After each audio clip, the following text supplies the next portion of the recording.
Hello and welcome. This VPAL signature event is brought to you by Harvard's Office of the Vice Provost for Advances in Learning. Our speaker this evening is Joshua Greene. Today, Professor Greene will discuss the research behind two projects, Giving Multiplier and the Cooperation Game.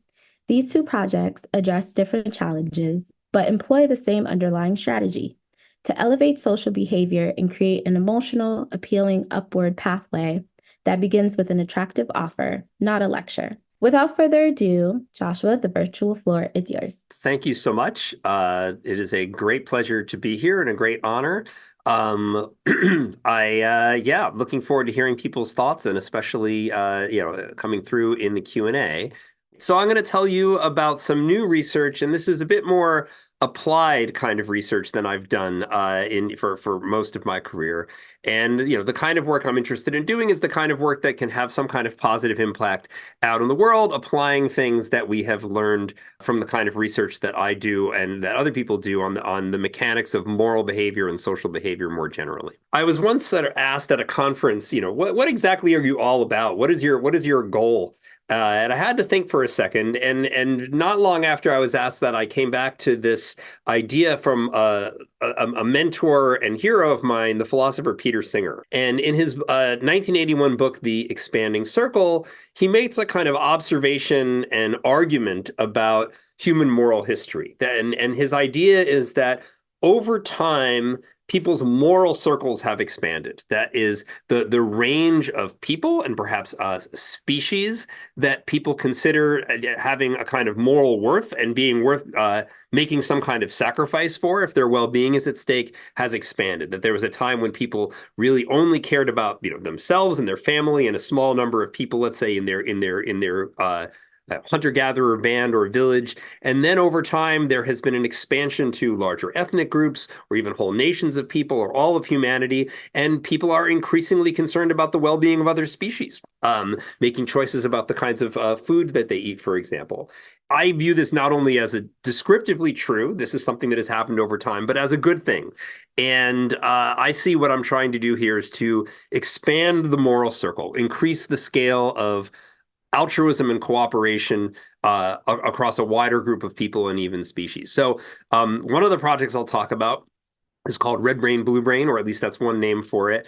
And this is about creating a kind of expansion of our moral regard within a country like the United States. I'm also going to talk a little bit about climate change as a divisive issue and how and one strategy for overcoming that. And then the first thing I'm going to talk about is this charitable giving platform that we've developed based on research from my lab called Giving Multiplier, which I see as about expanding our moral regard through our altruistic behavior from people near us in our country to humanity more broadly and even to other species. I mentioned in the title this notion of a kind of moral on-ramp. So what do I mean by that? Well, what does an on-ramp do? It brings you from one place to a higher place. Of course, what's higher or lower when it comes to morality is often contentious, but an on-ramp would be something that gets you someplace else that you could arguably say is better. And at least in my point of view, what we're trying to do here is a kind of improvement.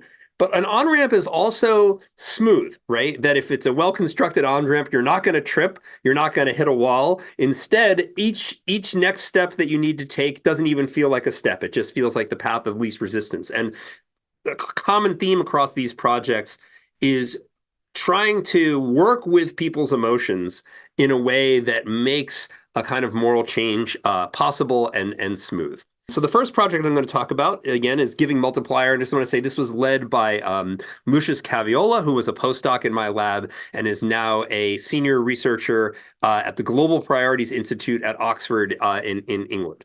This project begins with the little-known fact that there is huge variation in how effective charities are at doing good things. When you think about how effective a charity might be, you might think that variation in effectiveness is something like variation in height among people. So if you have someone who's really tall and someone who's really not so tall, the really tall person might be something like 50% taller than the person who's not so tall, right? And you might think a really good charity does, 50% more, maybe even twice as much good as typical charities. But in fact, the variation is much, much larger than that. It is more like the variation that you might see among plants, where you could have a little tiny shrub that's a foot tall, or you could have a redwood tree that's hundreds of feet tall. So this is a plot that comes from the philosopher and researcher Toby Ord. And what you see outlined here, these are different types of interventions for improving people's health lined up in order from the least effective to the most effective. And what you can see here is that the most effective ones are way, way up here, hundreds of times more effective than not just the least effective, but most of the health interventions that are out there. That there are sort of superstar charities or interventions, things that you can do to promote people's health that are just, much, much, much, much more effective than other things that some people do. So you might wonder, what are these kinds of things and how do you find out? So some of the things that would be on here, for example, would be a kind of surgery designed to prevent a disease or alleviate a disease called trachoma.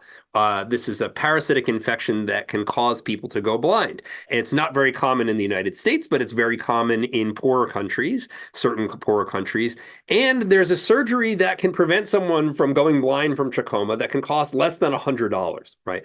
To put that in perspective, in the United States, you could spend $50,000 training a guide dog to support a single blind person, which is not to say that we shouldn't be supporting, blind people in the United States, but it is notable that you can be, hundreds or even maybe 1,000 times more effective dollar for dollar if you are working to prevent blindness outside the US using something like, the funding of trachoma surgeries.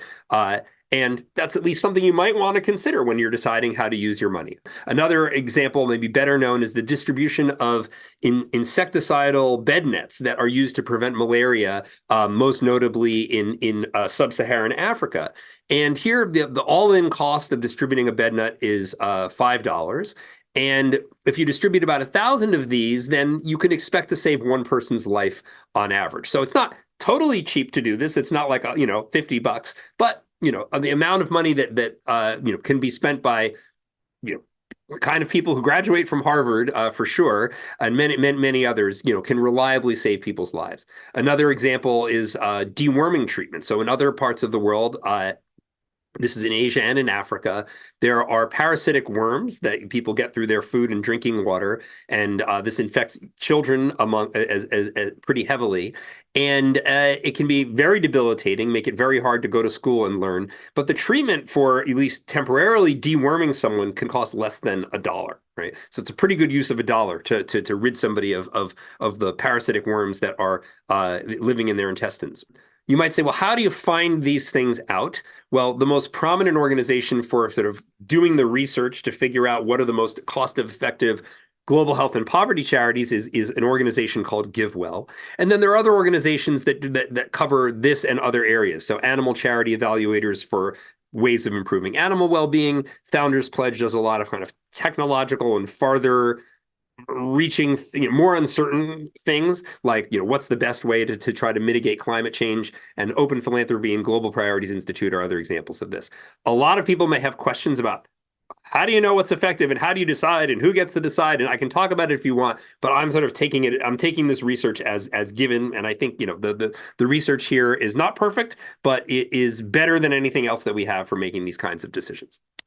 For a long time, I've been interested in encouraging people to use their resources to do the kind of good that you can do by supporting these highly effective charities. And I was persuaded, again, by the philosopher I mentioned before, Peter Singer. He famously made this argument in this 1971 paper called Famine, Affluence, and Morality. He used to ask people, said, imagine you're walking by a pond and there's a child who's drowning in the pond, and you could wade into the water and save that child's life.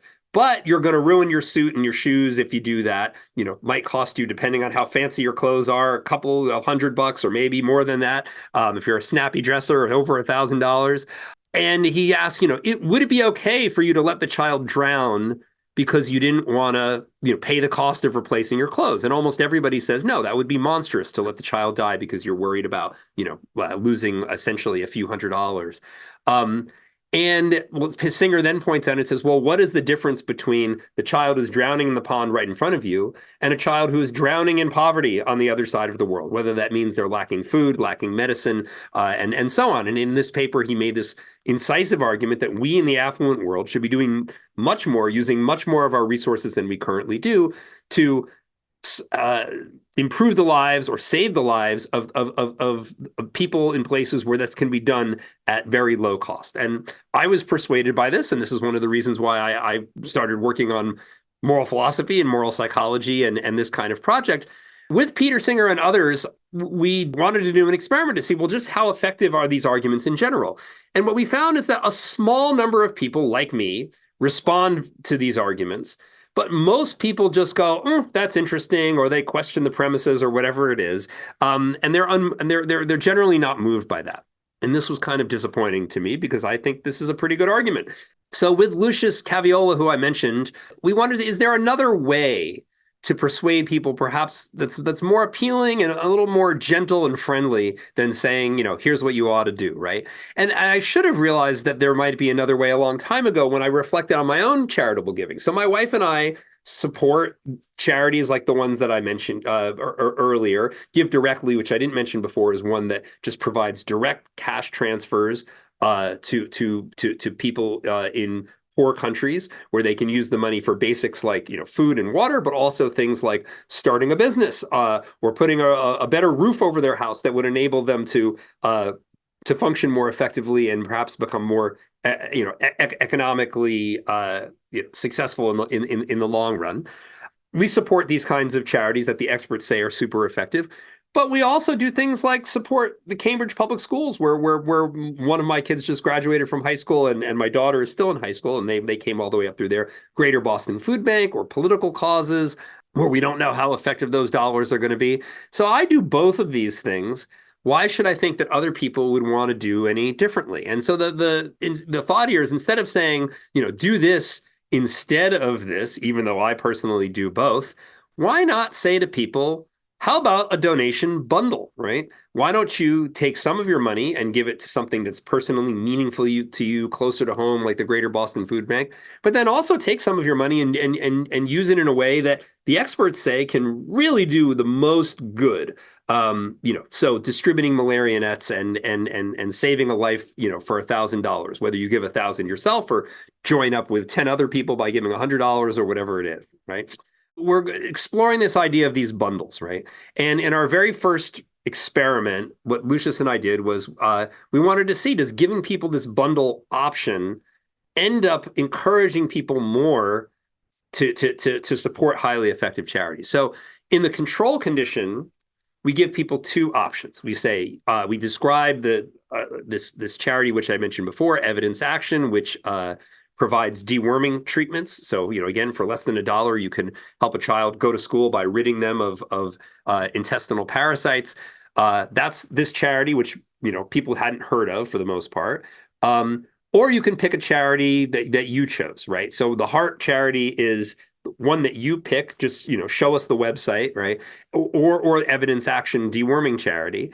And what we find in the control condition here is 82% of people say, I would rather give the money to the charity that I picked, and a small minority, 18% of people will say, all right, fine, I'll go with what the experts say instead of the one that I happen to like. In the experimental treatment condition, what we're doing is saying, well, you have these two options, but now you have a third option. You can give a bundle. You can split your donation 50-50 between your favorite charity, the one that you picked, and this deworming charity that the experts say is super effective. And what we found is that people really like this. A narrow majority of people chose the bundle. And then there are also some people who still chose to give to the deworming charity, to give everything there. And this resulted in 76% more money total going to the highly effective charity. So they thought this was interesting. We did some further experiments to see, like, do people just like bundles in general, or is there something special about this kind of bundle? And it seems like there is something special about that. Why does this work? So I think one part of the story, and I'm not going to go into great detail on this slide, is that when you give to a charity that you personally love, kind of giving from the heart, it doesn't matter that much how much you give. What you want to do is give a substantial amount, right? So in this experiment, we varied the proportions of how much are you giving to your favorite charity versus how much are you giving to the one that the experts are recommending. And what we find here, and you can see this in the graph, is that um, once people are giving about half to their favorite charity, that's all that really matters to them, right? And so they would choose a bundle over a different kind of split. The details aren't so important here. The point is that there's a kind of diminishing returns from giving to the charity that you love, and that opens up an opportunity because if all you really feel like you need to do is give half to the charity you love, then you could do something with that other half, right? So people seem to like the bundles. What is that about? And what you can see here is here's what it looks like giving to let's say all to your favorite charity in terms of how much you feel like you're supporting a personally meaningful cause, how effective you think you're being, and also how fair you think you're being. If you give everything to your personal favorite charity, people definitely feel like they're supporting a personally meaningful cause. It's their favorite charity. They don't feel like they're doing something super effective after we told them that they could do something more effective, and they feel like they're doing something pretty fair.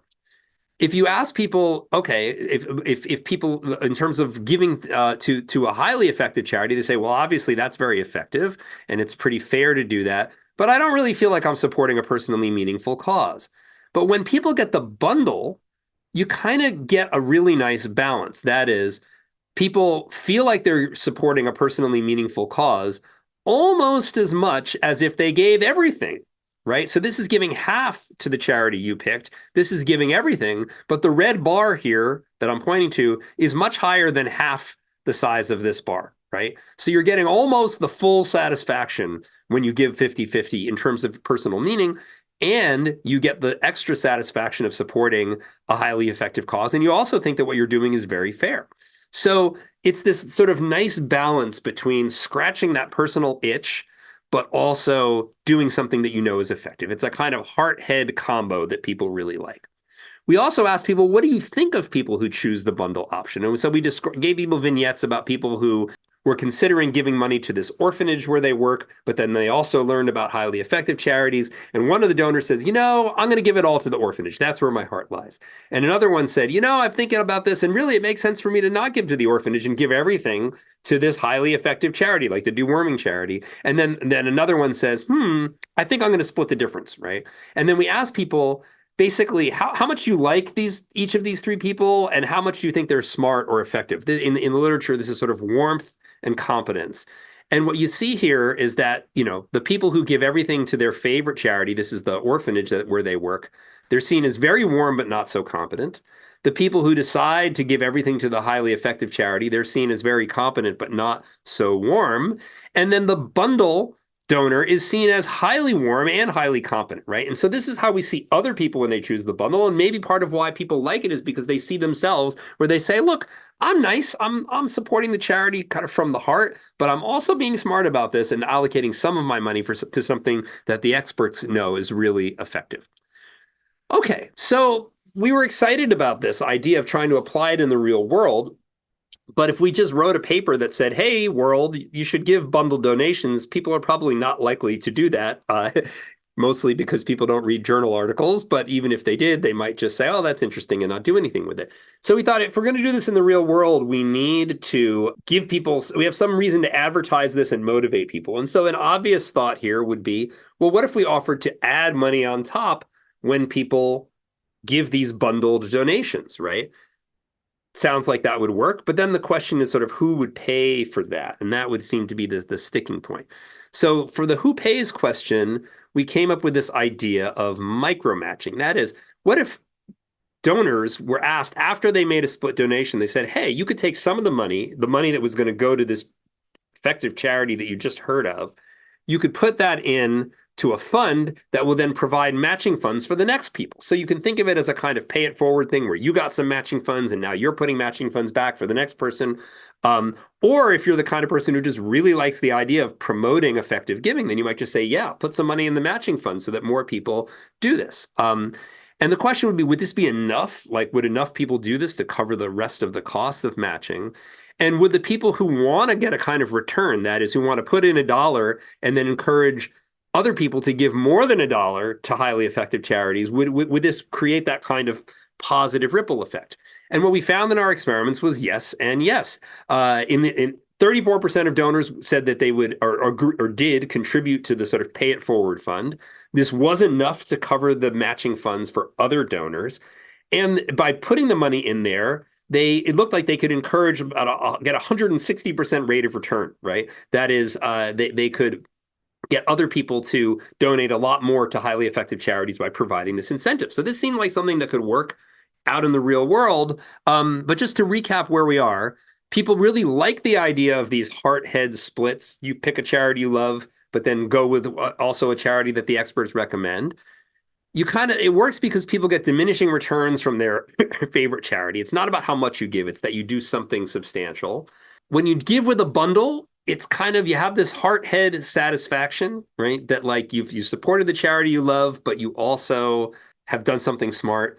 And people look at you and say, yeah, you're smart and you're nice. Isn't that great? Right. And it looks like matching funds can incentivize people to do this. And some donors are willing to provide matching funds for other people. So this all seemed like maybe this could work in the real world. So we decided to try this in the real world, and we created this website called Giving Multiplier. So if you want to play at home, you can use this QR code there, or you can just Google Giving Multiplier and go there. But I'm going to take you to the website. So you get to our website, and it explains how it works. And I've given you a lot of the background on that. And, this is why, it's safe and all of these things. So you can put in any charity that you like here. So if you put in Harvard University, look, the Harvard Lampoon comes up, but I will do Trustees of Harvard University, which is just donating to Harvard. And then you can pick, the deworming charity or a charity that prevents blindness or a climate change charity or one that helps animals.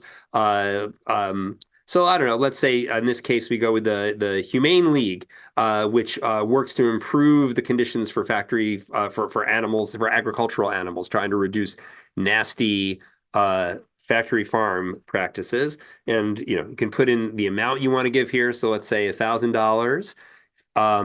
And then you can use this slider where uh, if you give most of the money to the charity you chose, then you get a 10% match on both of your donations. If you give 100% to the Humane League, the super effective charity from our list, then you get a dollar for dollar match. And if you do 50-50, then you'll get 50% added on top. And you can do these gradations in between, and then you scroll down and you hit the donate button and you're off to the races. So that's how it works. And then after you make a donation, you have this opportunity to become a matching funder where you can put part of your donation to pay it forward, right? To advertise this, we went on some podcasts and wrote some op-eds and got some media coverage, and that was very helpful. This was launched in November of 2020, so we're about 3.5 years in. And I'll tell you, did this work or not? And I should preface this by saying, like, we would have been happy if this, I don't know, did better than Bake Sale, like raised like, $20,000 or something like that. But what we found since we launched this in 2020, we've raised almost $3 million total, over 7,700 donations from over 3,000 donors over this time. And close to 2 million has gone to the super effective charities that we recommend. The rest have gone to charities that other people chose, which are often excellent charities, even if they're not on our list. And in terms of some of the charities that I mentioned, the money raised for Evidence Action has been enough to provide 170,000 deworming treatments. It's probably higher than that. The money we've raised for the Against Malaria Foundation has been enough to provide 55,000 malaria nets, which could avert something like 55 deaths based on the statistics. It's an estimate. It could be higher or it could be lower, but that should be the ballpark. And over $450,000 in direct cash transfers to people, to poor people who can make extremely good use of that money. Other funds have gone to child vaccinations, to preventing people from going blind, animal welfare, as I mentioned, preparing for the next pandemic, and for taking climate action, particularly policy and tech that can really make a big difference. Many of the donors support the system and multiply there, and the matching funders are getting a positive return on their investment. And around 70% of people these days have not heard of the highly effective charity that they're supporting, which means that we really are bringing new people into the world of effective giving, which we are very excited about. So there's been some coverage of this in the Harvard Gazette and in Harvard Magazine. Maybe you've seen that before, but delighted that there's been interest that way.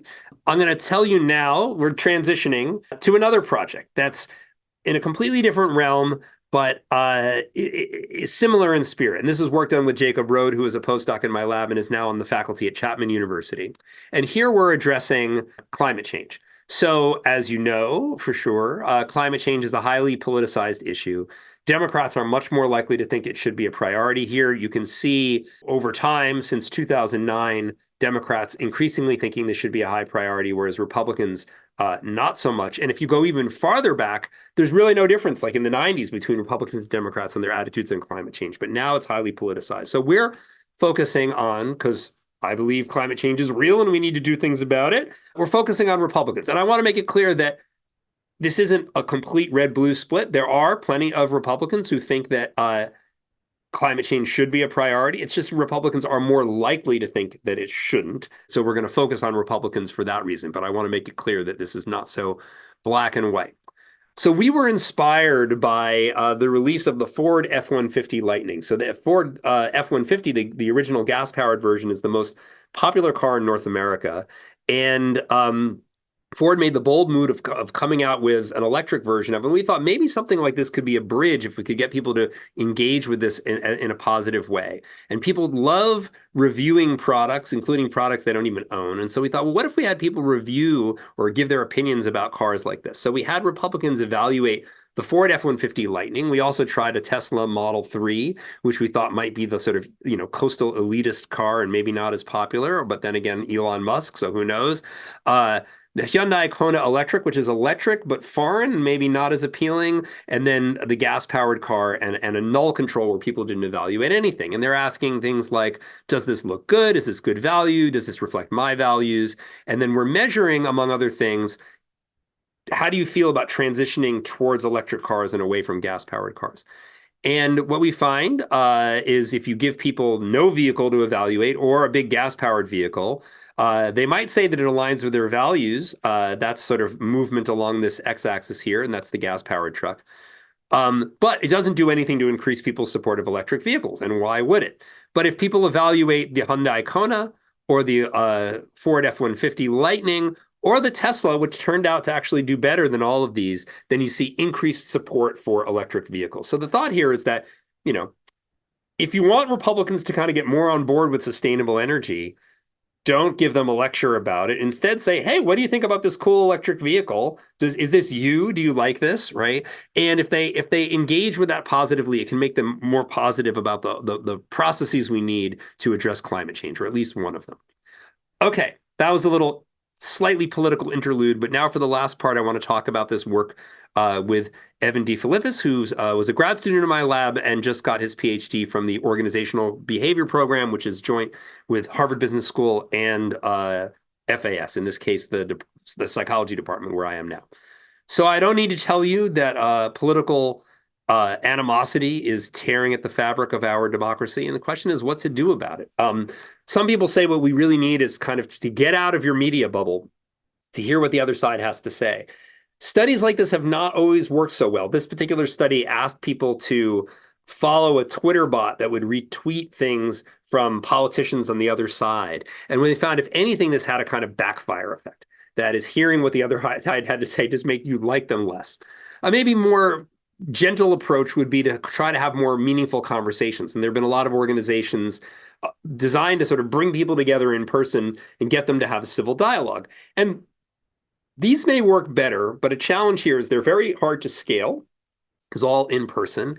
And the people who might participate in this are not necessarily really the people who are tearing America apart, right? So there's a bit of a self-selection problem. So I think these are good things to do, but they might not really sort of make a big dent in the problem. At least that's my hypothesis.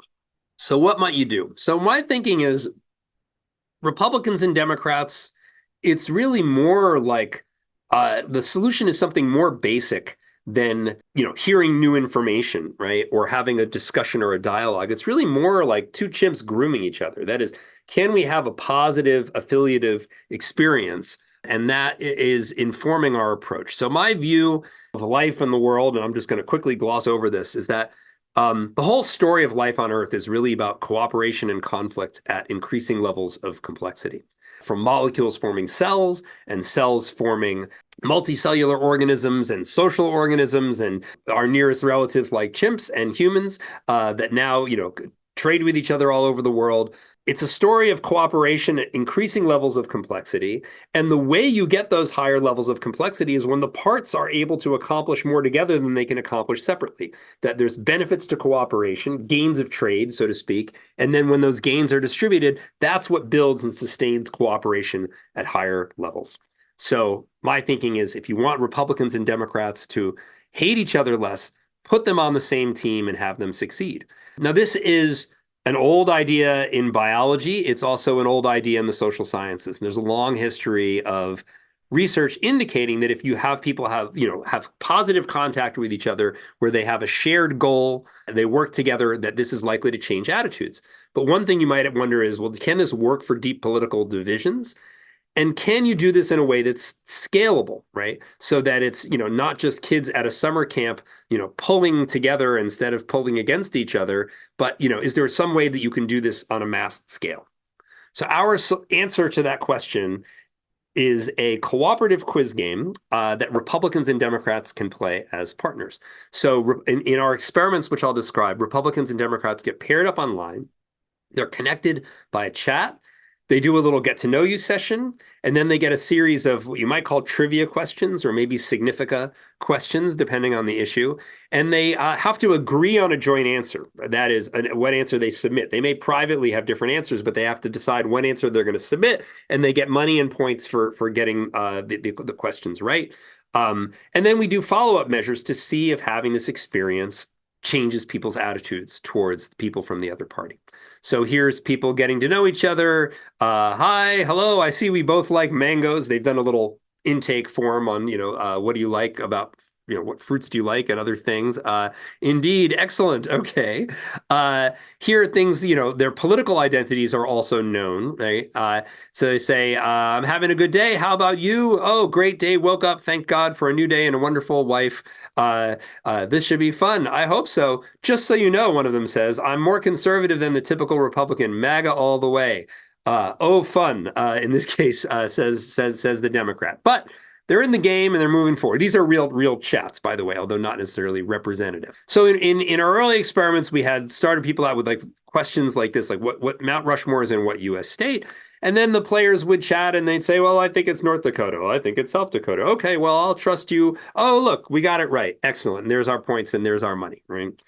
In the second round, you get questions like this. So what is the name of the family on the show Duck Dynasty? And if you're a Democrat, you're relatively unlikely to know the answer. If you're a Republican, you're more likely to know the answer. And so here, with questions like this, you're glad to have a partner from the other side who's likely to know some things that you don't know. If you ask what's the name of the lead character on the show Stranger Things, Democrats, at least Democrats of a certain age, are more likely to know the answer than Republicans. So we kind of have these pop culture questions that kind of build in this sort of complementarity, but are not really threatening in any way. And then we get to questions like this after we've sort of built up some trust and positive experience. So what percentage of gun deaths in 2016 were caused by assault-style rifles? Democrats are likely to say that it's about 30%, 50%. Republicans are likely to say that it's like 1 or 2%. And you can ask yourself which is right. In this case, the Republicans tend to be right, that it's actually a low proportion of gun deaths that involve these kinds of weapons of war, and Democrats tend to overestimate this. But if you ask about rates of crime among immigrants, Democrats are likely to think that immigrants commit the same number or fewer crimes than native-born citizens, whereas Republicans are likely to think that immigrants are committing a lot more crime. And this is a case where the Democrats are right on this kind of politically contentious topic. So here's an example of a chat transcript between a Republican and a Democrat. working through the gun question, right? So the Democrat says, assault weapons, deaths, it's got to be a big number. And the Republican says, no, I remember it being pretty small, like 2%. But what about mass shootings, says the Democrats? Well, that's a small percent of gun deaths. And the Democrat says, okay, I'll put 2% and then 30% for my private answer, where you can record what you really think if you don't agree with the answer that you're submitting. And then it's revealed, and the Democrat says, oh, nice, you were right. So here we have a Democrat cheering, kind of high-fiving, because the Republican was right about guns, right? This is the kind of magic that we want to bottle. And of course, we want this to go in both directions. And I should say here, the claim here is not that each side is equally right about everything. That this idea that sometimes Republicans know something and sometimes Democrats know something, that can be true, even if it's true that Democrats or Republicans are about important issues are right much more of the time, or have much fewer false beliefs, or believe less likely to believe in false conspiracy theories or whatever it is. So it is not a premise of this game that both sides are equally right. The premise is that both sides are sometimes right, that no side has a monopoly on truth. And that seeing that and experiencing that can be important, or so the data suggests. So let's get to the data. This graph shows the effect of playing with an out-party partner, so someone from the opposite political party, and at different time points. So this black line here is showing the effect first immediately after the game. So the dotted line here means that the game doesn't do anything. And not doing anything would mean that the treatment condition is the same as the control condition. I should have mentioned this before, but the control condition is you have a Democrat playing with a Democrat or a Republican playing with a Republican. So it's the exact same game, but your partner is like you. And then the experiment is to see if you have a partner who's different from you, do you feel differently about not just your partner, but the other party? So here we're using something that is often used by pollsters and political scientists called a feeling thermometer. We say on a scale of 0 to 100, 100 is the warmest, 0 is the coldest. How do you feel about Republicans, or how do you feel about Democrats? And what you'll find is that typically people feel pretty negatively, like below 50% about the other party. But what we want to know is if you have this experience of playing with someone from the other side, compared to playing with someone from your own side, do you feel more warmly? And what we find here is that we see about an immediate increase of about 9 degrees. And that may not sound like much, but that's about 20 years worth of increased animosity, from about 2000 to the present, that has been reversed, at least temporarily, right? So immediately after the game, if you played with an out-party partner, you report feeling less cold towards the other party. And then a day later, it fades a bit. 7 days later, it fades a bit, but it's still there. A month later, still there. And then by 4 months, it's not statistically different from 0, though maybe you can see a little bit of an effect here. And you see this for Democrats, and in this case, you see it for Republicans. It's statistically significant at a week, but not in a month for Republicans in this sample. Another measure we use is, okay, how would you divide $100 between a random Republican and a random Democrat? And here, in this case, we see effects out to 4 months. So this is for both parties averaged together. 4 months later, people are still giving more money to a random out party member if they had this positive experience, or if they had an experience playing with someone from the other side. And it's not quite significant at 4 months for Democrats. It is at a month. And then here for Republicans, 4 months later, they're more likely to divide. It's essentially they're more likely to divide the money equally between a Republican and a Democrat, is what this really comes down to. And so this is pretty exciting to us, that you can have these sort of really durable effects and for both parties. And this is for playing this game for less than an hour, right? And so, wow, if we have something you could do online for less than an hour, and it reduces political animosity up to 4 months later, this could be a very useful thing. Now, one thing you might wonder is, do you need the political content for this? So we replicated the game that has this political content, guns and immigration and things like that. And then we did a version that just has the cultural quiz questions, and we just have more of them, TV shows and such. And what we find there is that it works, but it doesn't work quite as well. It doesn't last as long.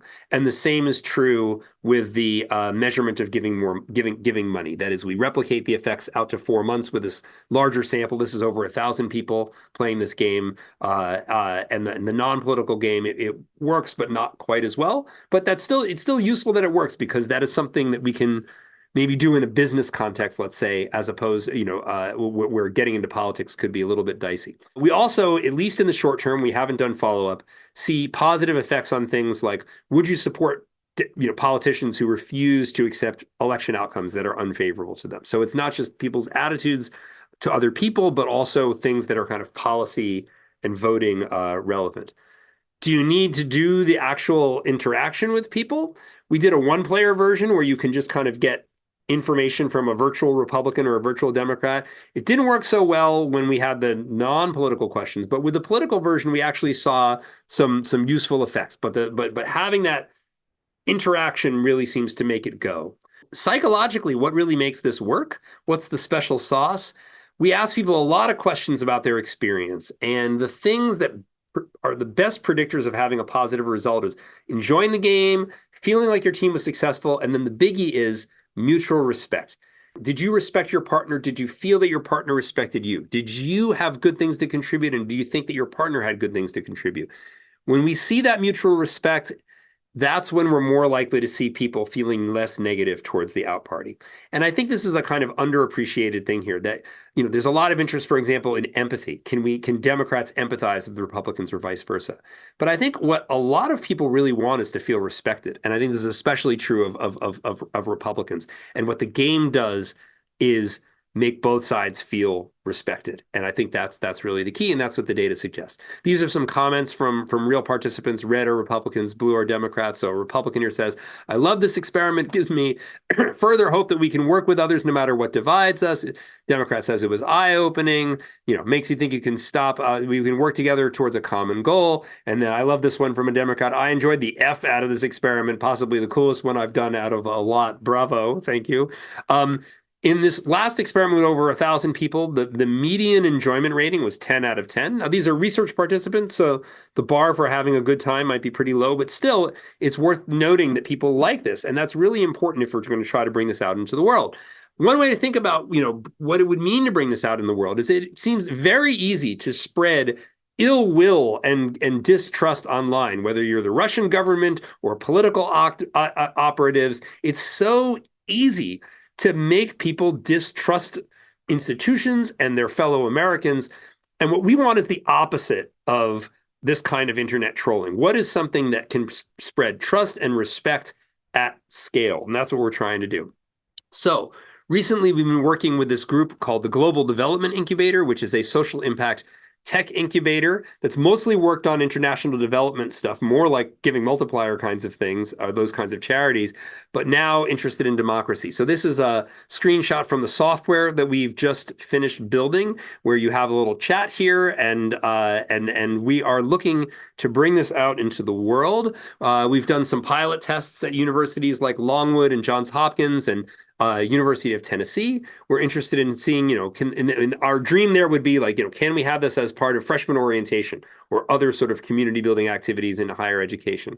Businesses, could this be part of onboarding for businesses that feel like they have cultural or political divides that are getting in the way of the workplace? Or could this be just a thing out in the world that people do, where we have corporate sponsors, maybe Best Buy and Home Depot, they'd like to sell to all of America, and they might be very happy to provide coupons or bonuses for people who play this game with people from other parts of the country or other different political views and have this positive experience. That's the hope.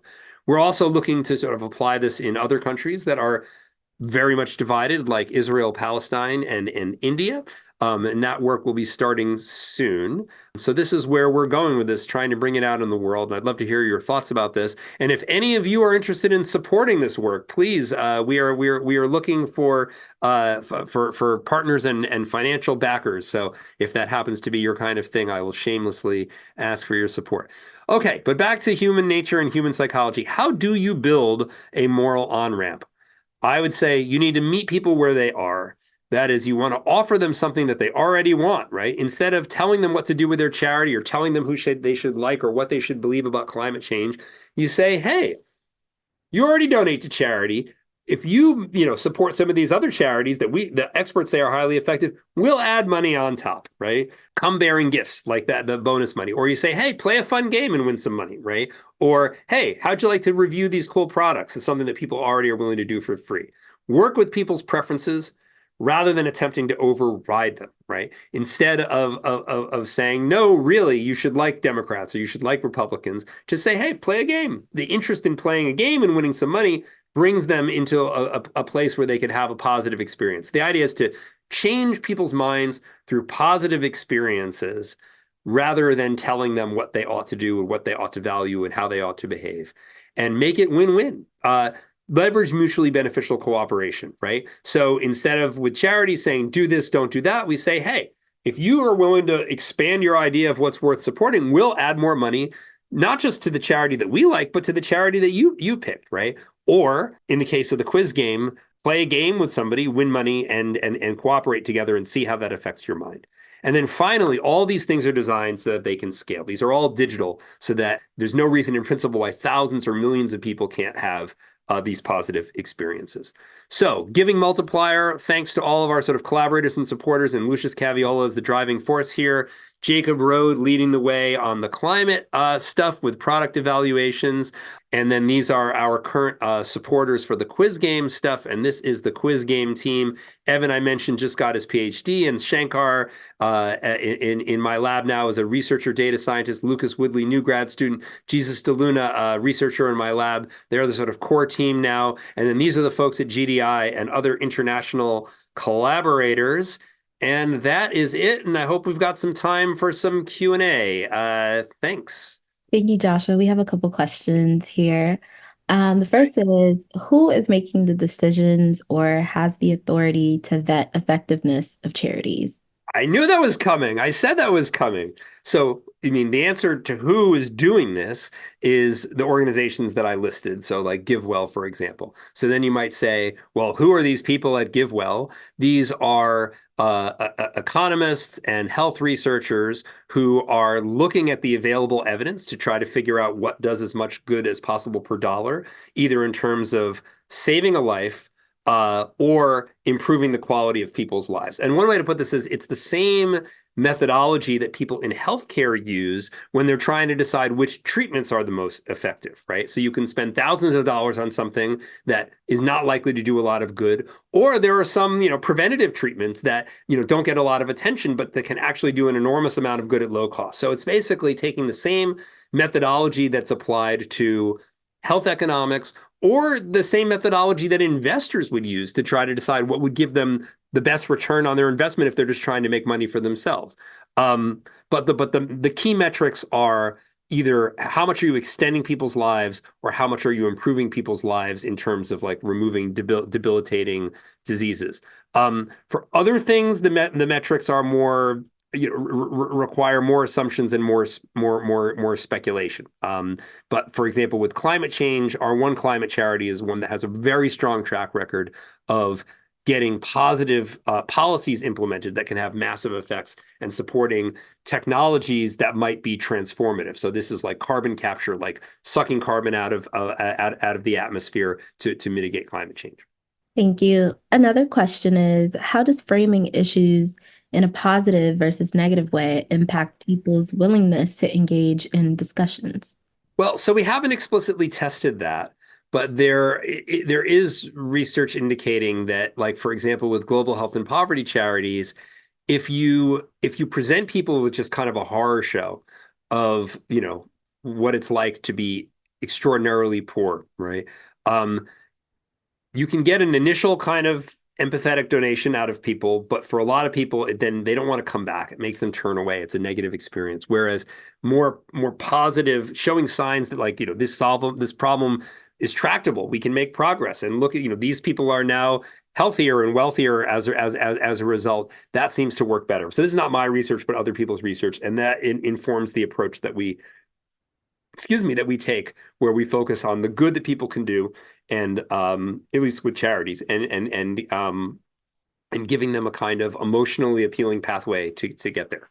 Awesome, thank you. And next question has to do with the Giving Multiplier website, I believe. Does your website handle donor advised funds? It does. We just got that this year. So I would be delighted if you decided to donate with your DAF, and please leave in the comments, that you were at this webinar. It'd be great to hear that. Thanks. Next question is, how can political campaigns and organizations work to de-escalate tensions and make political discourse feel less toxic? So, I mean, that's exactly what we're trying to do. I mean, what we're doing here is not a dialogue exactly, but the same principles apply, right? That is, I think if you first, I think the quiz game can be a good warm up for a dialogue, right? That it sort of establishes a baseline level of trust and mutual respect, and we're hoping to use it as a tool in that way. But the more general principles, I think, are uh, give people a chance to show that they are, respectful and worthy of respect, and trustworthy and worthy of being trusted. And even if people have, very stark disagreements, and you know uh, and may believe in what, each other, have beliefs that each other regard as delusional. Um, Putting people in a context where they can work together and see what other people have to offer, I think that opens up the space for the dialogue. So I think that we do ultimately need to have political conversations about policy questions, but that we're not going to have those conversations effectively until there's a baseline level of trust and respect. And so I would say try to establish that first before digging into the issues. And last question of the night is, how is the research being brought in?